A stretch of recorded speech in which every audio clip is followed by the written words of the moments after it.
किसान भाइयों नमस्कार। हम खेती करते हैं। खेती में हम ऑर्चर्ड की खेती करें, चाहे किसी प्रकार का फल का पौधा हो, किसी प्रकार की सब्जी हो, किसी प्रकार का खाद्यान्न हो, किसी प्रकार की औषधि फसल हो, एक सूत्र बता रहा हूं कि किसी भी वनस्पति का संबंध धरती से है। अगर ये सॉइल मेरी अच्छी है तो उसमें उगने वाली हर वनस्पति अच्छी होगी।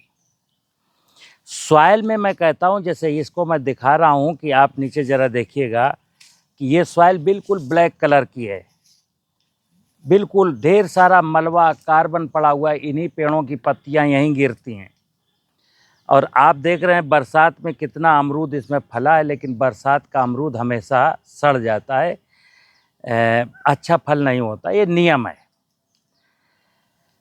तो आप फसल कोई भी बोएं, गेहूं की, धान की, कपास की, गन्ने की, आलू की, सब्जी की, कुछ भी बोएं, मित्र संबंध है मिट्टी से। अगर ये मिट्टी मेरी रिच है, यानी मैं अक्सर कहता हूं इस मिट्टी में कार्बन है और इस कार्बन को खाने वाले जीवाणु हैं, तो आप बिल्कुल निश्चिंत होकर के खेती करें, आपको कोई घाटा नहीं होगा।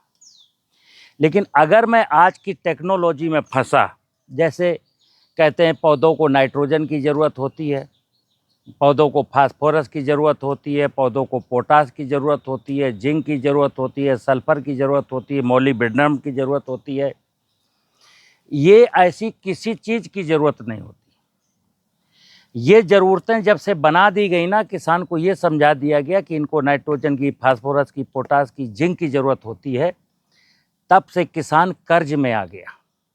फिर क्या हुआ, जब मैं इसमें केमिकल फर्टिलाइज़र डालता हूँ इसी ज़मीन में, तो ज़मीन के अंदर का जो बैलेंस है ना, जब केमिकल फर्टिलाइज़र डालेंगे तो जाहिर सी बात है कि फिर मैं बीडीसाइड को डालूंगा, फिर मैं फंजीसाइड डालूंगा, फिर मैं इंसेक्टिसाइड डालूंगा।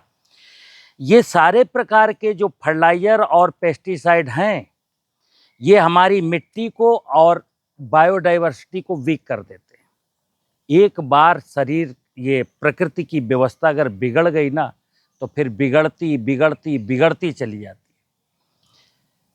हमको दिन में कई बार 20, 25, 30 किसान इस प्रकार की बात करते हैं कि सर मैंने प्याज लगाई थी, वो ग्रोथ नहीं कर रही है, सर मेरे अमरूद के पौधे का फल झड़ जाता है, सर मेरे धान में ये एनालिट्स लगा हुआ है, जड़ में कीड़ा लगता है, धान में ये लगा है, उड़द में ऐसा हो गया। मित्र सैकड़ों प्रकार की फसलें और हर प्रकार में 4-4, 5-5, 6-6 प्रकार की बीमारियां और इंसेक्ट हैं, और हम पिछले 40-50 सालों से बीमारी को मार रहे हैं, बीमारी नहीं मर रही, इंसेक्ट को मार रहे हैं, इंसेक्ट नहीं मर रहा, खरपतवार को मार रहे हैं, खरपतवार नहीं मर रहा है। उलट क्या हुआ कि उत्पादन तो देश का बढ़ गया होगा, मतलब देश में फल की, अनाज की और सब्जियों की कमी नहीं है, लेकिन प्रश्न है कि किसान के पास पैसा नहीं है, किसान कर्ज में। मैं विनोद कुमार सचान किसानों से, देश के किसानों से अक्सर ये बात अपील करता हूँ, निवेदन करता हूँ, मित्र अगर ये खेती का आधुनिक तौर तरीका यानी कि केमिकल वाली खेती हम कंटिन्यू कर गए ना, और तो हमारे बच्चों का भविष्य खराब हो जाएगा। हमारा तो खराब हो चुका। आज हर व्यक्ति बीमार है, कोई ना कोई बीमारी हर व्यक्ति को है। उसका कारण है कि हम जो खाते हैं उसमें केमिकल है। अब जैसे इस जमीन में मैं दिखा रहा हूं कि ढेर सारा बायोमास पड़ा है। बायोमास को बरसात का सीजन है इसलिए ब्लैक हो गया, मैं दिखा रहा हूं ब्लैक हो गया। ब्लैक होने का मतलब है कि ये बायोमास जो कार्बनिक पदार्थ था वो कार्बन में कन्वर्ट हो गया। अब अगर यहाँ माइक्रो ऑर्गेनिज्म है, यहाँ पर केंचुआ है, सूक्ष्म जीव हैं, इसी कार्बन को वो बदल देंगे जीवांश में। मित्र सारी वनस्पतियों का जो बेसिक भोजन है वो जीवांश है, और इस जीवांश में हर चीज उपलब्ध है। जितने भी न्यूट्रिशन चाहिए सारे के सारे इसी जीवांश में। नेचर का एक साइकिल है मित्र कि अगर मैं फसलों की उपज, फसलों के अवशेष, अपना मलमूत्र, सारा कुछ इस जमीन को लौटाऊं, तो ये कार्बनिक पदार्थ है। जब ये पानी में आकर के टच में, नमी के टच में आएगा तो कार्बन बनेगा। जब कार्बन बनेगा तो इस पर माइक्रोब्स अपनी क्रियाशीलता दिखाएंगे। अब आजकल एक कह रहा कि इतने प्रकार के जाइम, एंजाइम, एसिड, ह्यूमिक एसिड, ये जाइम वो जाइम, इसका भी कारोबार चल निकला। मित्र, मैं बता रहा हूँ, इस पेड़ को जितने भी एंजाइम, जितने भी प्रकार को एसिड चाहिए, वो सब जब ये पदार्थ सड़ रहा होता है ना, तो इस पदार्थ में सारे प्रकार के एंजाइम, जाइम, एसिड सब निकल रहे हैं और ये सब फसलों को मिल रहे हैं। हमको बिल्कुल भी दिमाग लगाने की जरूरत नहीं। दिमाग केवल इतना लगाना है मित्र कि हमारी सॉइल कैसे रिच हो जाए, ये धरती माता कैसे रिच हो जाए। अब इस धरती को रिच करने की, सॉइल की फर्टिलिटी को बढ़ाने की बात देश में कोई नहीं करता। आप सोशल मीडिया उठा के देख लेना, लोग इन पौधों में कहते हैं फिटकरी डालने से, हींग डालने से, मट्ठे में तांबे का सिक्का डालने से, ऐसा ऐसा करने से, मतलब जो गुड्डे गुड़िया का खेल है ना, वो उस प्रकार की बातें लोग सोशल मीडिया में किसानों को सिखा रहे हैं और कहते हैं इसका नाम है नेचुरल फार्मिंग।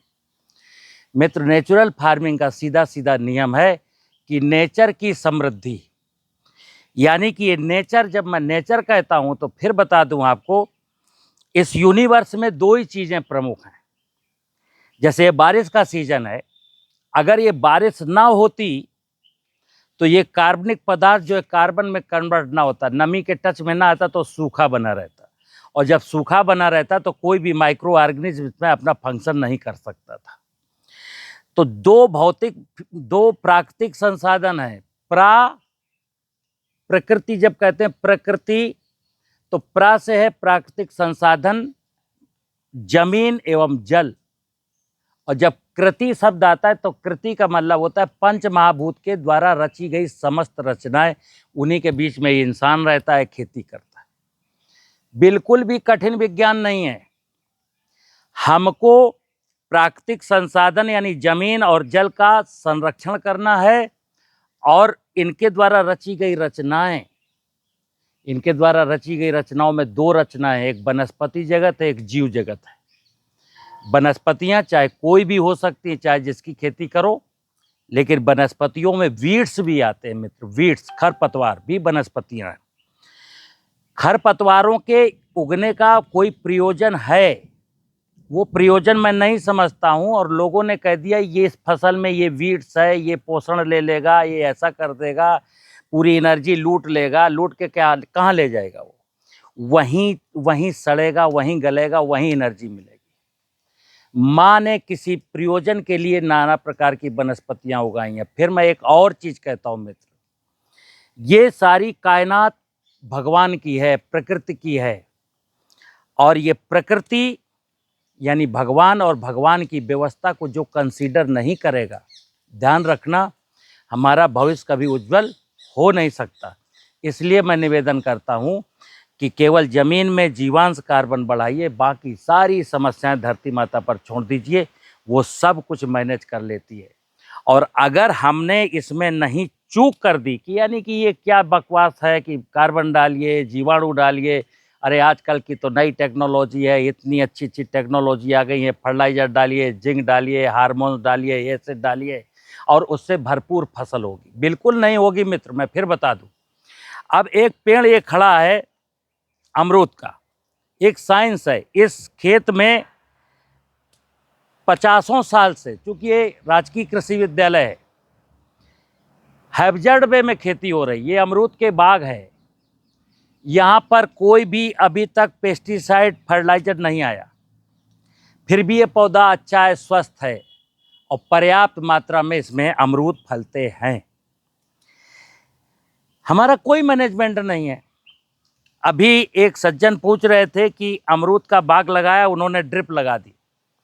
अब इस छोटे से पेड़ में मान लो मैंने एक पेड़ लगाया, उसमें ड्रिप लगा दी, तो एक बात समझना, साइंस कहाँ कहाँ बेवकूफ़ बनाती है। जब अमरूद का यहाँ पेड़ लगाया मैंने और उसमें ड्रिप लगा दी, तो एक साइंस है मित्र। एरियल पार्ट जो है पौधे का, वो सूरज की रोशनी के लिए ऊपर भगता है, और रूट का जो पार्ट है, जो जमीन के नीचे का हिस्सा, वो पानी की तलाश में नीचे निकलता है। अब अगर आप उसको रोज पानी देंगे ड्रिप से या हर हफ्ते पानी देंगे ड्रिप से, तो जब जड़ को उसके स्थान पर पानी मिल रहा है तो रूट का डेवलपमेंट रुक जाता है। यानी जैसे पानी रोज रोज नहीं दिया जाएगा ड्रिप से, तो जड़ प्रयास करेगी पानी की खोज में, दाएं बाएं नीचे सब जगह जाएगी। जितना जड़ का फैलाव होगा उतने ही एरिया से उसको न्यूट्रिशन प्राप्त हो गया। दूसरा, जब कोई आंधी तूफान आएगा तो ये पेड़ गिरेगा नहीं, लेकिन जिस पेड़ों में, जिन भी ऑर्चर्ड के पेड़ों में मैं ड्रिप लगा देता हूँ उनमें अनेक प्रॉब्लम आती हैं। अब लोग कहेंगे कि सरकार, गवर्नमेंट नीतियाँ ड्रिप को प्रमोट कर रही हैं और ये बंदा क्या कह रहा। मैं बिल्कुल सत्य बोल रहा हूँ। जो लोग ड्रिप से खेती करते हैं, खास करके ऑर्चर्ड में, आप कपास की खेती करिए, मुझे कोई प्रॉब्लम नहीं, चूंकि नज़दीक नज़दीक पौधे होते हैं। टमाटर की खेती करिए, लेकिन ऑर्चर्ड में ड्रिप लगाने से बड़ा बेवकूफ़ी भरा कोई काम नहीं है। एक साइंस है ना मित्र। जड़ को, जिसको पानी की तलाश में नीचे जाना चाहिए था, दाएं बाएं जाना चाहिए था, उसको आप जड़ में पानी देते चले जा रहे हैं, तो रूट का डेवलपमेंट क्यों होगा? जिसको मौके पर पानी मिल जाएगा वो क्यों बढ़ेगी? और जब बढ़ेगी नहीं, मान लीजिए जैसे ये पेड़ है, इसकी कैनोपी जहाँ तक है, अब इस पेड़ की जड़ें यहाँ तक हैं, ऐसे चारों तरफ फैला हुआ है, इतने एरिया का न्यूट्रिशन लेगी। लेकिन अगर इसको इनिशियल स्टेज में ड्रिप लगा दी जाती तो फिर इस पेड़ की जड़ें यहीं पर रह जाती। अब इसको कम एरिया से न्यूट्रिशन मिलेगा, और जब कम एरिया से न्यूट्रिशन मिलेगा तो लोगों के धंधे चलेंगे। क्या चलेंगे धंधे? किसान की समस्या होगी, साहब फल टपक रहा है, फल छोटा रह गया, फल ऐसा हो गया, फल पूरे आ नहीं रहे। इतने बड़े पेड़ में अगर इसको जितना न्यूट्रिशन चाहिए, इस छोटे से एरिया से नहीं ले सकता था। इसलिए मैं कहता हूँ, खेती श्रम और खेती दिमाग का विषय है। खेती में अगर मैंने मित्र अपना दिमाग नहीं लगाया ना, तो बाजार तो लूटने के लिए आतुर बैठा, आपको लूट ही लेगा। आज किसान लूट ही रहा है। मैं अक्सर कहता हूँ कि जब देश में इतना सारा खाद्यान्न, इतना सारा फल, इतना सारा सब्जियां हो रहा है, तो किसान कर्जदार क्यों है? किसान की उपज पर पलने वाले लोग, किसान को निवेश बेचने वाले लोग मालामाल हैं और किसान कर्जदार है। ये तब तक स्थिति रहेगी जब तक किसान खेती के वास्तविकता को नहीं समझ लेता। मुझे उम्मीद है मेरी बात आपको पसंद आई होगी। नमस्कार।